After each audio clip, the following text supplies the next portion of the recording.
Hello everyone, स्वागत है आप सभी का एक बार फिर से आपके अपने यूट्यूब चैनल ब्लेजर्स कॉन्सेप्ट में। दोस्तों, आज के सेशन में हम लोग एक बार फिर से एडुटेरिया पब्लिकेशन के द्वारा जो बुक लॉन्च किया गया है समान अध्ययन का, इस बुक का प्रैक्टिस सेट नंबर 21 और 22 आज के सेशन में हम लोग देखने जा रहे हैं। टोटल 100 प्रश्न आज के सेशन में हम लोग कवर करेंगे इस बुक का। ठीक है, तो आइए शुरू करते हैं आज का सेशन। लेकिन उससे पहले अगर आप लोग हमारे चैनल पे नए होंगे तो इस चैनल को सब्सक्राइब कर लीजिएगा और वीडियो अगर अच्छी लगे तो लाइक जरूर कर दीजिएगा और अपने दोस्तों में भी इसको शेयर जरूर कीजिएगा। ठीक है दोस्तों, तो आइए शुरू करते हैं आज का सेशन और देखते हैं प्रैक्टिस सेट 21 का पहला क्वेश्चन क्या दिया हुआ है। तो क्वेश्चन नंबर जो फर्स्ट है इस सेट का कह रहा है इसमें कि निम्नलिखित में से कौन शुक्ल यजुर्वेद की संहिता है। वाजसनेयी, ठीक है, वाजसनेयी जो है यह शुक्ल यजुर्वेद की संहिता है। ऑप्शन नंबर ए होगा इस क्वेश्चन का सही आंसर। नेक्स्ट है हाथी गुम्फा का अभिलेख किस शासक के विषय में जानकारी का स्रोत है। खारवेल शासक के बारे में जो है जानकारी जो है इस अभिलेख में दिया गया है। तो ऑप्शन नंबर ए इसका राइट आंसर है फ्रेंड्स। नेक्स्ट क्वेश्चन है कि निम्नलिखित में से किन स्थानों पर मध्य पाषाण काल में पशुपालन के प्रमाण मिलते हैं। तो वह स्थान है बागोर। ऑप्शन नंबर सी इसका जो है सही आंसर होगा। अलाउद्दीन खिलजी ने किस हिंदू शासक को रायन की उपाधि दी। वह हिंदू शासक थे रामचंद्र देव। ऑप्शन नंबर ए में इसका बिल्कुल सही आंसर है। नेक्स्ट क्वेश्चन जो होगा इसमें कह रहा है कि हजूर साहब का गुरुद्वारा किसकी याद यानी कि स्मृति में बना था। तो यह गुरु गोविंद सिंह की स्मृति में जो है बना है। तो ऑप्शन नंबर में बी जो दिया हुआ देखिए सही होगा। अगला प्रश्न है किस मुगल शासक के समय भित्ति चित्रकारी की शुरुआत हुई। यह हुआ था अकबर के समय में। ठीक है, अकबर के समय में याद रखना है। ऑप्शन नंबर जो बी दिया हुआ बिल्कुल सही होगा। अगला प्रश्न जो दिया है फ्रेंड्स इसमें कह रहा है कि निम्नलिखित में से किसने सल्तनत काल में प्रचलित डाक व्यवस्था का विस्तृत विवरण दिया है। किसने दिया है, इब्न बतूता ने। ठीक है फ्रेंड्स, ऑप्शन नंबर सी इसका राइट आंसर है। नेक्स्ट क्वेश्चन है निम्न में से कौन सा युग्म सही सुमेलित नहीं है। तो देखिए इसमें जो है ऑप्शन नंबर डी होगा उपरोक्त में से कोई नहीं, क्योंकि इसमें सभी के सभी जो है युग्म सही सुमेलित है। ठीक है, ऑप्शन नंबर ए में देखिए दिया हुआ है सोजे वतन के जो संस्थापक संपादक प्रेमचंद्र, इंडियन स्ट्रगल के सुभाष चंद्र बोस और फिर हिंदुस्तान के हैं तारकनाथ दास। तीनों के तीनों सही हो जाएगा। तो इसलिए ऑप्शन नंबर जो डी दिया हुआ यहाँ पे बिल्कुल करेक्ट आंसर है। अगला प्रश्न है कह रहा है कि प्रत्येक प्रांत में अकाल आयोग को स्थापित करने की सिफारिश किसने की थी। यह सिफारिश किया गया था स्ट्रेसी आयोग के द्वारा, जो कि ऑप्शन नंबर सी में दिया हुआ है, बिल्कुल सही आंसर होगा। नेक्स्ट क्वेश्चन में कह रहा है कि भारतीय राष्ट्रीय कांग्रेस का दूसरा अधिवेशन 1886 ईस्वी में किस स्थान पर आयोजित किया गया था। सही आंसर इस क्वेश्चन का ऑप्शन नंबर डी होगा। ठीक है, चलिए अब अगला क्वेश्चन देखेंगे।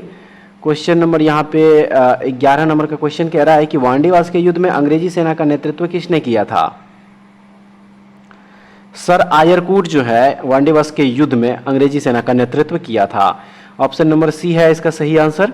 शक्ति के विरुद्ध अधिकार की इस लड़ाई में मैं विश्व की सहानुभूति चाहता हूं, गांधी जी ने उपरोक्त कथन कब कहा था। इन्होंने यह कथन कहा था 1923 ईस्वी में। ऑप्शन नंबर बी में इसका सही आंसर है। चलिए अब अगला प्रश्न देख लेते हैं। प्रश्न नंबर जो 13 दिया हुआ है, देखिए इस प्रश्न में कह रहा है कि लेखानुमोदन और अंतरिम बजट के बीच का अंतर है। उपयुक्त में से कौन से कथन इसमें सही है। ऑप्शन नंबर बी यानी कि केवल 2। लेखानुमोदन सरकार के बजट के व्यय पक्ष मात्र से संबंध होता है, जबकि अंतरिम बजट में व्यय तथा आवती दोनों सम्मिलित होते हैं। तो ऑप्शन नंबर बी होगा बिल्कुल correct answer. Next question, question number 14 देखिए इसमें कह रहा है कि सूची 1 को सूची 2 के साथ सुमेलित कीजिए तथा दिए गए कूट से सही उत्तर का चयन कीजिए। ऑप्शन बी ए का हो जाएगा 2। 10वीं अनुसूची जो है यह दल बदल कानून से संबंधित है। 10वीं अनुसूची में दिया गया है दल बदल कानून से रिलेटेड। बी में 3, बी का 3 होगा। 9वीं अनुसूची में जो है कुछ अधिनियमों का विधि मान्यकरण दिया गया है। सी का 4 है। 7वीं अनुसूची में जो है विधायी शक्तियों का वितरण के बारे में दिया गया और 8वीं अनुसूची में जो है यह भाषाएं से जुड़ा हुआ है। डी का 1 होगा। तो ऑप्शन नंबर बी इस क्वेश्चन का राइट आंसर है। चलिए अगला क्वेश्चन देख लीजिए, क्वेश्चन नंबर 15 जो दिया हुआ है। देखिए फ्रेंड्स, इस क्वेश्चन में कह रहा है कि भारतीय संविधान में उल्लेखित व्यापार और वाणिज्य की स्वतंत्रता की अवधारणा निम्नलिखित में से किस देश के अनुभव से प्रेरित है? तो यह लिया गया है ऑस्ट्रेलिया के संविधान से। ऑप्शन नंबर बी होगा बिल्कुल सही। अगला प्रश्न है, भारत के संविधान का कौन सा कल्याणकारी राज्य के आदर्श की घोषणा करता है? तो वह है राज्य की नीति के निर्देशक तत्व। ऑप्शन नंबर ए है इसका बिल्कुल करेक्ट आंसर। आइए अब देखते हैं नेक्स्ट क्वेश्चन। इसमें है कि भारत के संविधान के उद्देश्यों में से एक के रूप में आर्थिक न्याय का किसमें उपबंध किया गया है? तो यह उद्देशिका और राज्य की नीति के जो निर्देशक तत्व है उसी में उपबंध किया गया है। ऑप्शन नंबर बी इसका सही आंसर होगा। अगला प्रश्न है फ्रेंड्स, कह रहा है कि उच्चतम न्यायालय द्वारा परमादेश जारी करने के संबंध में कौन सा कथन सही है? ऑप्शन नंबर ए है किसी अधिकारी को सरकारी आदेश निभाने के लिए। ऑप्शन नंबर ए है इसका सही answer. Next question friends, Bharat में नए राज्य के निर्माण के लिए विधेयक को संसद में पारित करने की आवश्यकता है किसके द्वारा? यह साधारण बहुमत के द्वारा होगा। ऑप्शन नंबर ए है इसका राइट आंसर। श्रीलंका के बाद भारत का दूसरा निकटतम समुद्री पड़ोसी देश कौन सा है? तो वह पड़ोसी देश है इंडोनेशिया। कौन है? इंडोनेशिया है। ऑप्शन नंबर डी में दिया हुआ है सही आंसर। 0 अंश अक्षांश तथा 0 अंश देशांतर मिलते हैं कहां पे? तो यह मिलते हैं अटलांटिक महासागर में, याद रखना है। ऑप्शन नंबर ए में इसका सही आंसर है। नेक्स्ट क्वेश्चन है कि भारत की लेटेराइट मिट्टियों के बारे में निम्नलिखित में से कौन सा कथन गलत है? ऑप्शन नंबर डी दिया हुआ है 2 और 3। यह मिट्टी नाइट्रोजन और पोटाश से समृद्ध होती है और इनका राजस्थान और उत्तर प्रदेश में अच्छा विकास हुआ है। ऑप्शन नंबर डी इसका राइट आंसर होगा। चलिए अब अगला क्वेश्चन देखेंगे, क्वेश्चन नंबर जो 23 दिया हुआ है फ्रेंड्स। क्वेश्चन नंबर 23 देखिए, इस क्वेश्चन में कह रहा है कि निम्नलिखित राष्ट्रीय जलमार्गों को उनके सही मार्ग के साथ सुमेलित कीजिए। सही सुमेलित इसका ऑप्शन नंबर ए 1 का सी होगा, 2 का डी, 3 का ए और 4 का बी। 1 का सी यानी कि राष्ट्रीय जलमार्ग 1 जो है यह हल्दिया से इलाहाबाद तक है। 2 का डी होगा राष्ट्रीय जलमार्ग 2 जो है यह धुबरी से कहाँ तक है? सादिया तक। 3 का डी है, माफ कीजिएगा 3 का ए हो जाएगा राष्ट्रीय जलमार्ग 3 जो है यह कोट्टापुरम से कोल्लम तक है। और राष्ट्रीय जलमार्ग 9 जो है यह अलापुझा कोट्टायम से अथिरामपुझा नहर तक है। तो ऑप्शन नंबर जो ए दिया हुआ है बिल्कुल सही आंसर होगा। चलिए अब नेक्स्ट क्वेश्चन इस सेट का देख लीजिए, क्वेश्चन नंबर 24 होगा। क्वेश्चन नंबर जो है यहाँ पे हो जाएगा 24। और देखिए फ्रेंड्स, इस क्वेश्चन में है कि विश्व का सबसे व्यस्त एवं महत्वपूर्ण समुद्री मार्ग कौन सा है? विश्व का सबसे व्यस्त एवं महत्वपूर्ण समुद्री मार्ग कौन सा है? तो वह समुद्री मार्ग हो जाएगा उत्तरी अटलांटिक समुद्री मार्ग। Option number B is the right answer. उसके बाद अगला क्वेश्चन है कि 2011 की जनगणना के अनुसार निम्नलिखित में से किन राज्यों में नगरीय आबादी प्रतिशत सर्वाधिक है? किन राज्यों में? तो सही आंसर इसका होगा गोवा। ऑप्शन नंबर ए इसका राइट आंसर है। नेक्स्ट है कि भारत में कृषि को दुष्प्रभावित करने वाला मौसम का सबसे महत्वपूर्ण तत्व कौन सा है? तो वह तत्व है वृष्टि यानी कि वर्षा। ऑप्शन नंबर बी इसका सही आंसर होगा। नेक्स्ट है सामान्य पुरुष तथा वर्णाध नारी से विवाह से बच्चे होंगे। सही आंसर इसका है वर्णाध पुत्र और वाहक पुत्रियां, जो कि ऑप्शन नंबर बी में दिया हुआ है, बिल्कुल सही आंसर हो जाएगा। आइए फ्रेंड्स अब देखते हैं अगला प्रश्न इस सेट का। कह रहा है इसमें कि वैसोप्रेसिन को एंटी डायरेटिक हार्मोन भी कहा जाता है, क्योंकि क्यों कहा जाता है? तो यह मूत्र उत्सर्जन को कम करता है, ठीक है, इसलिए। तो ऑप्शन नंबर सी होगा सही आंसर। अगला प्रश्न है कशेरुकियों के मूत्र का रंग पीला क्यों होता है? यूरोक्रोम के कारण होता है। ऑप्शन नंबर सी होगा सही। नेक्स्ट क्वेश्चन में है कि निम्नलिखित में से कौन सा भाई बहन के बीच की भिन्नता का कारण नहीं है? तो वह है सहलग्नता। ऑप्शन नंबर सी होगा सही। सैलवर्सन जिसमें आर्सेनिक होता है सर्वप्रथम किसके उपचार के लिए प्रयोग किया गया था? सिफिलिस के लिए जो है प्रयोग किया गया था सर्वप्रथम। ऑप्शन नंबर ए होगा। नेक्स्ट है कि आंत्र अंकुरों के संदर्भ में कौन सा विकल्प सत्य नहीं है? तो वह है ये केवल वसाओं का पाचन करते हैं, जो कि सत्य नहीं है। तो ऑप्शन नंबर डी में सही आंसर होगा। नेक्स्ट है थाइमस ग्रंथि से निम्न में से किस हार्मोन का विमोचन होती है? सही आंसर इसका होगा thymosin hormone. Option number C है राइट आंसर। उसके बाद निम्न में से कौन सा रसायन ताप पर पकाने वाले खाद्य पदार्थों में मधुरक के रूप में प्रयुक्त होता है, जो कि कैलोरी नहीं देता है? इसका हो जाएगा सुक्रालोस। ऑप्शन नंबर डी में सही आंसर होगा। अब चलिए अगला प्रश्न देख लीजिए। कह रहा है इसमें कि क्या होता है जब दो पृष्ठों को बलपूर्वक दबाया जाता है? घर्षण में वृद्धि हो जाती है, ठीक है, जो कि ऑप्शन नंबर बी में दिया हुआ सही। नेक्स्ट क्वेश्चन है कि निम्न में से कौन सा तत्व प्रकृति में सर्वाधिक धात्विक है? तो वह तत्व है बेरियम। ऑप्शन नंबर ए होगा सही। निम्न में से कौन सा गुणधर्म आवर्त सारणी में तत्वों की स्थिति के अधीन नहीं होता है? तो वह हो जाएगा तत्व का रंग। ऑप्शन नंबर बी में है राइट आंसर। निम्नलिखित में कौन सी एक उपधातु का उदाहरण है? सिलिकॉन जो है यह एक उपधातु का उदाहरण है। ऑप्शन नंबर डी होगा सही। बहुत उच्च तापमान को मापने के लिए हम प्रयोग करते हैं, तो प्रयोग करते हैं इसमें ताप वैद्युत तापमापी का। ऑप्शन नंबर ए है इसका सही आंसर। जल शोधन में कौन सी प्रक्रिया का प्रयोग किया जाता है? तो इसमें विपरीत परासरण प्रक्रिया का प्रयोग होता है। ऑप्शन नंबर सी होगा सही। अगला प्रश्न है फ्रेंड्स, कह रहा है कि पारिस्थितिक तंत्र में ऊर्जा प्रवाह के संबंध में क्या असत्य है? प्रत्येक पोषण स्तर से बढ़ते पोषण स्तर की ओर श्वसन द्वारा निर्मुक्त ऊर्जा की मात्रा घटती जाती है। ऑप्शन नंबर सी होगा सही आंसर। नेक्स्ट क्वेश्चन है कि निम्नलिखित में से किसे वन्य जीव संरक्षण अधिनियम 1972 के तहत अधिसूचित नहीं किया गया है? तो वह है बायोस्फीयर रिजर्व। ऑप्शन नंबर जो डी है इसका सही होगा। अगला प्रश्न में कह रहा है कि चर्चित पुस्तक अर्थशास्त्री गांधी में लेखक कौन है? इस पुस्तक के लेखक कौन है? इसके लेखक है जय तीर्थ राव। ऑप्शन नंबर जो बी है बिल्कुल सही होगा। अब देखेंगे अगला प्रश्न इस सेट का। कह रहा है इसमें कि पूर्वी हिमालय क्षेत्र के लाल पांडा संरक्षण हेतु लाल पांडा परियोजना को कब लागू किया गया था?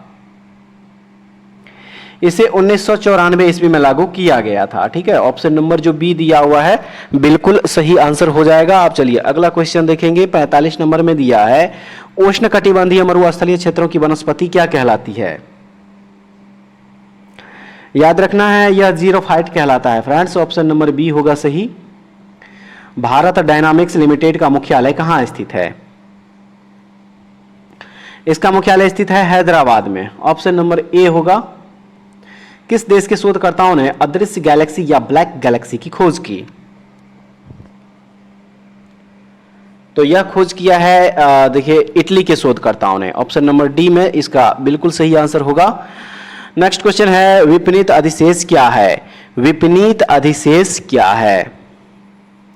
किसानों द्वारा उत्पादन का बाजार में बेचा गया अंश जो है यह विपणित अधिशेष होता है। ऑप्शन नंबर ए है इसका सही। अगला क्वेश्चन में कह रहा है कि मानव विकास रिपोर्ट में लिंग असमानता सूचकांक को किस वर्ष शामिल किया गया था? इसे शामिल किया गया था 2010 ईस्वी में, ठीक है। ऑप्शन नंबर सी होगा। चलिए अब नेक्स्ट क्वेश्चन और इस सेट का जो लास्ट क्वेश्चन है कह रहा है इसमें कि निम्नलिखित खिलाड़ियों को उनके खेलों के साथ सुमेलित कीजिए। एक तरफ खिलाड़ी दूसरी तरफ जो है खेल दिया हुआ है और कह रहा है कि नीचे दिए गए कूट का उपयोग करके सही उत्तर चुनिए। ऑप्शन डी है एक का सी, यानी कि उन्नति हुड्डा जो है यह बैडमिंटन से संबंधित है, ये बैडमिंटन खेलते हैं। उसके बाद 2 का जो है यहाँ पे बी हो जाएगा, अनाहत सिंह जो है यह स्क्वैश खिलाड़ी है। 3 का ए यानी कि दूती चंद जो है यह एक एथलेटिक्स के खिलाड़ी हैं। और उसके बाद अमित पंघाल जो है यह बॉक्सिंग से संबंधित खिलाड़ी है। तो ऑप्शन नंबर डी इसका बिल्कुल सही आंसर होगा। और आइए फ्रेंड्स अब देखते हैं प्रैक्टिस सेट 22 का क्वेश्चन। तो इस क्रम में इस सेट का जो सबसे पहला क्वेश्चन है कह रहा है कि भरहुत का स्तूप किस राजवंश की कला का सुंदर उदाहरण है? इस क्वेश्चन का सही answer friends option number D शुंगकालीन स्थापत्य हो जाएगा, ठीक है। ऑप्शन नंबर डी इसका सही आंसर होगा। वेदों का इनमें से कौन सा अंग जटिल शब्दों के अर्थ एवं व्याख्या के लिए प्रसिद्ध है? राइट आंसर इसका निरुक्त होगा। ऑप्शन नंबर डी में सही आंसर है। भारत में पाषाणकालीन शिला चित्रकारी कहां पाई जाती है? भीमबेटका में। ऑप्शन नंबर जो बी दिया हुआ है इसका राइट आंसर हो जाएगा। देखेंगे अगला प्रश्न नंबर जो है 4 होगा। देखिए इसमें कह रहा है कि सिंधु घाटी सभ्यता से प्राप्त निम्नलिखित साक्ष्यों के उनके प्राप्ति स्थल के साथ सुमेलित कीजिए। नीचे दिए गए कुछ से सही उत्तर चुनिए। ऑप्शन नंबर ए होगा, ए का 1, बी का 2, सी का 4 और डी का 3 हो जाएगा। ए का जो है देखिए ये गोदीबारा जो है, गोदीबारा ये कहाँ हो जाएगा? लोथल। बी का 2 यानी कि जूता हुआ खेत कहाँ मिला? कालीबंगा में। सी का 4 होगा हड़प्पा लिपि के बड़े आकार वाले संकेतों से युक्त शिलालेख जो है यह धौलावीरा में मिला है। और हल्की टेराकोटा प्रतिकृति जो है यह कहाँ? बनावली में। तो ऑप्शन नंबर ए इसका होगा बिल्कुल सही। देखेंगे नेक्स्ट क्वेश्चन इस सेट का, इसमें है कि संत कबीर निम्न में से किसके शिष्य थे? तो यह रामानंद के शिष्य थे। ऑप्शन नंबर डी में सही आंसर होगा। अगला प्रश्न है इस सेट का फ्रेंड्स, कह रहा है कि ऋग्वेद की कौन सी एकमात्र शाखा है जो वर्तमान में भी उपलब्ध है? साकल। ऑप्शन नंबर ए में दिया है सही आंसर। मध्यकालीन भारत का आर्थिक जीवन मुख्यतः आधारित था, कृषि पर जो है आधारित था। तो ऑप्शन नंबर ए होगा राइट आंसर। चलिए अब नेक्स्ट क्वेश्चन देखते हैं। इसमें कह रहा है कि दिनपनाह नामक नए नगर की स्थापना किस मुगल बादशाह ने किया था? हुमायूं के द्वारा जो है इसका स्थापना किया गया था इस नगर का। ऑप्शन नंबर सी में सही आंसर होगा। जहांगीर का मकबरा निम्न में से किस नदी के किनारे स्थित है? रावी नदी के किनारे। ऑप्शन नंबर ए इसका राइट आंसर होगा। चलिए अब अगला प्रश्न देखते हैं इस सेट का। प्रश्न नंबर 10 में है कि नूरजहां के सम्मान में जहांगीर ने किस धातु के बने सिक्के जारी किए? वह थे चांदी के सिक्के। ऑप्शन नंबर डी में सही आंसर होगा। सुभाष चंद्र बोस द्वारा आजाद हिंद रेडियो की शुरुआत किस देश में की गई थी? इसकी शुरुआत जो है जर्मनी में किया गया था। डी इसका राइट आंसर होगा। अगला क्वेश्चन में कह रहा है कि भारत छोड़ो आंदोलन के दौरान किस स्थान पर समानांतर सरकार की स्थापना की गई? तो यह किया गया था ऑप्शन नंबर सी में है 1, 2, 3 यानी कि बलिया, सतारा और मिदनापुर में। ऑप्शन नंबर जो सी दिया हुआ है सही आंसर है। नेक्स्ट क्वेश्चन में कह रहा है 2011 की जनगणना के अनुसार सर्वाधिक शहरी जनसंख्या किस राज्य में है? सर्वाधिक शहरी जनसंख्या 2011 की जनगणना के अनुसार जो है यह महाराष्ट्र राज्य में है। ऑप्शन नंबर बी में जो है सही आंसर है। निम्नलिखित में से गलत युग्म की पहचान कीजिए। ऑप्शन नंबर डी देखिए लुकिस्ट पॉलिसी जो है, लुकिस्ट पॉलिसी ये नरेंद्र मोदी के समय में नहीं बल्कि ये नरसिम्हा राव के समय में ही जो है यह लागू हुआ था। ठीक है, नरसिम्हा याद रखना है, नरसिम्हा राव के काल में ही जो है ये लागू हुआ था। तो ऑप्शन नंबर डी इसका बिल्कुल करेक्ट आंसर होगा। अगला प्रश्न जो दिया है इसमें प्रश्न नंबर 15, प्रश्न नंबर जो 15 है फ्रेंड्स, देखिए कह रहा है इस प्रश्न में कि राज्यसभा के संबंध में त्रुटिपूर्ण कथन को पहचानिए। Option A doctor S Radhakrishnan राज्यसभा के एकमात्र सभापति हैं जो लगातार 2 कार्यकाल इस पद पर रहे। यह त्रुटिपूर्ण कथन है। ऑप्शन नंबर ए इसका राइट आंसर हो जाएगा।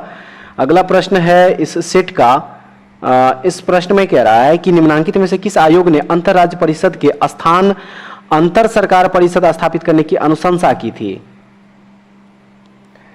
तो वह आयोग थे सरकारिया आयोग। ऑप्शन नंबर डी होगा सही। देखेंगे अगला प्रश्न, प्रश्न नंबर हो जाएगा 17 और फ्रेंड्स इसमें है कि निम्नलिखित सूची पी यानी कि कैग को सूची आर यानी कि अनुच्छेद के साथ सुमेलित कीजिए। ठीक है, सूची पी में जो है कैग के बारे में दिया गया है और सूची आर में जो है उससे संबंधित अनुच्छेद और इसको क्या करना है, सही मिलान करना है। तो फ्रेंड्स इसका सही मिलान ऑप्शन नंबर जो ए है बिल्कुल सही हो जाएगा। सबसे पहले बता दें कैग के बारे में जो है देखिए अनुच्छेद 148 से लेके 151 तक में जो है दिया गया है। ठीक है, तो ऑप्शन नंबर ए में है ए का 1 यानी कि कैग की नियुक्ति के बारे में अनुच्छेद 148 में दिया गया है। बी का 3 होगा, कैग के कर्तव्य और शक्तियां जो है यह अनुच्छेद 149 में वर्णित है। सी का 4 संघ एवं राज्यों के खातों का प्रपत्र जो है अनुच्छेद 150 में और ऑडिट रिपोर्ट जो है यह अनुच्छेद 151 में दिया गया है। तो ऑप्शन नंबर ए इस क्वेश्चन का राइट आंसर है। चलिए अब अगला प्रश्न देखेंगे, प्रश्न नंबर जो 18 दिया हुआ फ्रेंड्स, देखिए इसमें कह रहा है कि सूचना का अधिकार अधिनियम की निम्नलिखित में से कौन सी धारा केंद्रीय सूचना आयोग के कार्य और शक्तियों से संबंधित नहीं है? तो वह धारा है 12, ऑप्शन नंबर डी होगा सही। चलिए नेक्स्ट क्वेश्चन जो दिया है इसमें कह रहा है कि भारत के संविधान के भाग 21 में अनुच्छेद 371 में कुल कितने राज्यों के लिए विशेष प्रावधान किया गया है? तो टोटल 12 राज्यों के लिए, ऑप्शन नंबर बी में सही आंसर दिया गया है। नेक्स्ट क्वेश्चन है उपराष्ट्रपति के पुनः निर्वाचन के संबंध में। सही है, संविधान पूर्णतः मौन है। क्या है? संविधान पूर्णतः मौन है, तो डी इसका राइट आंसर है। नेक्स्ट क्वेश्चन कह रहा है कि एलब नदी और राइन नदी किस सागर में अपना जल गिराती है? उत्तरी सागर में ये दोनों नदी जो अपना जल गिराती है, ऑप्शन नंबर ए होगा सही। अगला प्रश्न है निम्नलिखित में से किस महाद्वीप में मरुस्थलीकरण की समस्या न्यूनतम है? वह महाद्वीप है यूरोप महाद्वीप। ठीक है, ऑप्शन नंबर यहां पे क्या हो जाएगा? ए हो जाएगा, बिल्कुल सही। नेक्स्ट क्वेश्चन है फ्रेंड्स कह रहा है इसमें कि भारत में ओरंग टाइगर रिजर्व कहां स्थित है? तो यह है असम राज्य में, ऑप्शन नंबर सी होगा। नेक्स्ट क्वेश्चन है प्रवाल भित्ति से संबंधित निमज्जन यानी कि अवतलन सिद्धांत किसने प्रतिपादित किया था? तो यह डार्विन के द्वारा जो प्रतिपादन इसका किया गया, ऑप्शन नंबर बी इसका सही आंसर होगा। नेक्स्ट क्वेश्चन है समुद्रीय जल लवणता में विश्वव्यापी भिन्नता का सही औसत परिसर या रेंज निम्नलिखित में से कौन सी है? तो वह रेंज है ऑप्शन नंबर ए में है 34% से 37%। ठीक है, ऑप्शन नंबर ए इसका राइट आंसर होगा। चलिए अब अगला प्रश्न देखते हैं, प्रश्न नंबर होगा 26। ठीक है, प्रश्न नंबर 26 होगा और इसमें कह रहा है कि सूची 1 को सूची 2 के साथ सुमेलित करें और नीचे दिए कोड में से सही उत्तर का चयन करें। एक तरफ धार्मिक समुदाय, दूसरे तरफ उसका जनसंख्या हिस्सेदारी जो है प्रतिशत में 2011 की जनगणना के अनुसार दिया गया है। इसका सही उत्तर जो है इसमें चूज करना है फ्रेंड्स। तो सही उत्तर इस क्वेश्चन का ऑप्शन नंबर जो सी दिया हुआ बिल्कुल हो जाएगा, ए का 3 होगा, यानी कि ईसाई धर्म की जो है जनसंख्या हिस्सेदारी प्रतिशत में वह कितनी हो जाएगी? 2.3%। बी का हो जाएगा यहाँ पे 4। बौद्ध धर्म का कितना है? 0.7%। सी का 1 है। सिख का प्रतिशत कितना है? 1.72। और जैन धर्म के जो है जनसंख्या वह है 0.4%। ठीक है, तो ऑप्शन नंबर सी इस क्वेश्चन का बिल्कुल करेक्ट आंसर हो जाएगा। चलिए अब अगला प्रश्न देखते हैं इस सेट का फ्रेंड्स। इसमें है कि किसी वस्तु का विस्थापन होता है, किसी वस्तु का विस्थापन होता है, सभी हो जाएगा। देखिए ऑप्शन नंबर डी इसका करेक्ट आंसर होगा। अब अगला प्रश्न है कि किसी पीले कागज को लाल किरणों में से गुजारने पर अग्रलिखित में से कौन सा रंग प्राप्त होगा? तो कौन सा रंग प्राप्त होगा? काला रंग। ऑप्शन नंबर बी इसका सही आंसर है। यदि पृथ्वी की घूमने की गति बढ़ा दी जाए तो भूमध्य रेखा पर पिंड का वजन क्या होगा? भूमध्य रेखा पर पिंड का वजन जो है वह क्या होगा? घट जाएगा, जो कि ऑप्शन नंबर बी में दिया हुआ सही आंसर। अगला प्रश्न है जल गैस मुख्यतः किसका मिश्रण होता है? हाइड्रोजन एवं कार्बन मोनोऑक्साइड का। ऑप्शन नंबर ए इसका सही आंसर होगा। चलिए अब अगला क्वेश्चन जो दिया हुआ है इसमें क्वेश्चन नंबर 31 फ्रेंड्स कह रहा है इसमें कि सूची 1 को सूची 2 से सुमेलित कीजिए। एक तरफ ईंधन गैस, दूसरी तरफ जो उसका प्रमुख अवयव है, सही मिलान करना है। तो सही मिलान ऑप्शन नंबर सी, ए का 3, बी का 4, सी का 2 और डी का 1 हो जाएगा। ए का 3 यानी कि CNG में जो है क्या होता है? मीथेन, इथेन और हाइड्रोजन। बी का 4 कोल गैस में क्या होता है फ्रेंड्स? तो इसमें हाइड्रोजन, मीथेन एवं कार्बन मोनोऑक्साइड होता है। सी का 2 LPG में प्रोपेन और ब्यूटेन और भाप अंगार गैस में कार्बन मोनोऑक्साइड एवं हाइड्रोजन होता है। तो देखिए ऑप्शन नंबर जो सी दिया हुआ इस क्वेश्चन का राइट आंसर होगा। अब चलिए अगला प्रश्न देख लीजिए सेट का 32 नंबर कह रहा है इसमें कि निम्नलिखित प्रक्रमों में से कौन सा एक रासायनिक अपक्षयन का भाग नहीं है? लवण क्रिस्टल विकास। ऑप्शन नंबर बी होगा सही। चलिए अब अगला क्वेश्चन देख लीजिए, क्वेश्चन नंबर यहाँ पे हो जाएगा क्वेश्चन नंबर 33 फ्रेंड्स। इसमें कह रहा है कि निरापद दिया सलाई के विनिर्माण में लाल फास्फोरस का उपयोग होता है। ऐसा इस तथ्य के कारण होता है कि? सही आंसर इसका साधारण तापमान पर यह फास्फोरस की अन्य किस्मों से कम अभिक्रियाशील होता है। ऑप्शन नंबर बी होगा इसका सही आंसर। अगला प्रश्न जो दिया है इस सेट का कह रहा है इसमें कि बेकिंग सोडा के संबंध में निम्नलिखित में से कौन सा कथन सही नहीं है? यह एक संक्षारी क्षारक है, यह कथन सही नहीं है। ऑप्शन नंबर सी इसका राइट आंसर है। नेक्स्ट क्वेश्चन है mRNA वैक्सीन का संबंध निम्न में से किससे है? इसका संबंध है कोरोना वायरस से। ऑप्शन नंबर ए होगा सही। फेफड़ों के आवरण को क्या कहा जाता है? फेफड़ों के आवरण को क्या कहा जाता है? तो इसे फुफ्फुस झिल्ली कहा जाता है फ्रेंड्स। ऑप्शन नंबर सी इसका सही आंसर होगा। निम्नलिखित में से कौन सा पाचक एंजाइम है? ये सभी टाइलिन, ट्रिप्सिन, पेप्सिन, ये सभी के सभी जो है पाचक एंजाइम है। तो ऑप्शन नंबर डी हो जाएगा बिल्कुल सही आंसर। पशुओं को दिया जाने वाला कौन सा दर्द निवारक भारत में गिद्धों के लगभग विलुप्त होने के लिए उत्तरदायी है? वो हो जाएगा डाइक्लोफिनेक। डाइक्लोफिनेक के कारण ही जो है भारत में गिद्ध लगभग विलुप्त हो गया। ऑप्शन नंबर डी इसका राइट आंसर होगा फ्रेंड्स। अगला क्वेश्चन है कि निम्नलिखित में से कौन सी एक स्वापक पीड़ाहारी औषधि है? तो वह है मॉर्फिन। ऑप्शन नंबर ए इसका राइट आंसर होगा। नेक्स्ट क्वेश्चन में कह रहा है कि मानव शरीर में इंसुलिन इनमें से कौन सा कार्य करता है?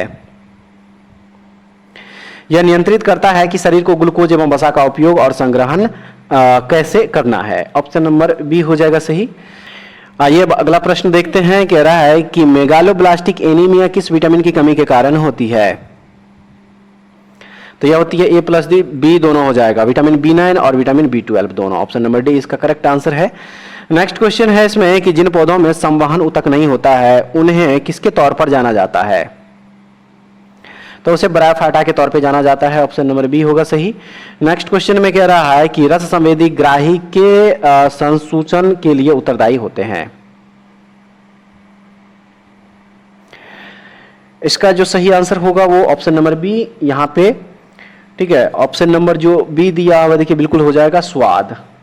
उसके बाद जो नेक्स्ट क्वेश्चन है कह रहा है इसमें कि निम्न में कौन एक अजैविक घटक का उदाहरण नहीं है? हरा पौधा जो है यह एक अजैविक घटक का उदाहरण नहीं है। जल, सूर्य प्रकाश, मृदा है। तो ऑप्शन नंबर डी इसका करेक्ट आंसर होगा। नेक्स्ट क्वेश्चन में कह रहा है कि हमारे शरीर में वसा संचायक ऊतक कौन सा है? एंडीफोज ऊतक हो जाएगा। ऑप्शन नंबर जो डी दिया हुआ है बिल्कुल सही होगा। प्रजनन की सबसे पुरानी विधि कौन सी है? वरण या चयन हो जाएगा, जो कि ऑप्शन नंबर बी में दिया हुआ है। अगला प्रश्न, भारत में बेरोजगारी के आंकड़े प्रकाशित करता है राष्ट्रीय प्रतिदर्श सर्वेक्षण कार्यालय के द्वारा। ऑप्शन नंबर बी में दिया हुआ है सही आंसर। अगला प्रश्न है, आरबीआई की ओपन मार्केट ऑपरेशन किस खरीद और बिक्री को संदर्भित करता है?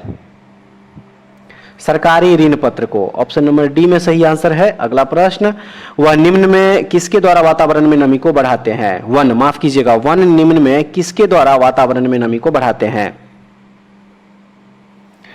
सही है, वाष्पोत्सर्जन। ऑप्शन नंबर सी होगा। और आइए फ्रेंड्स इस वीडियो का लास्ट क्वेश्चन देख लीजिए। कह रहा है कि दक्षिण ध्रुव की खोज किसने की थी?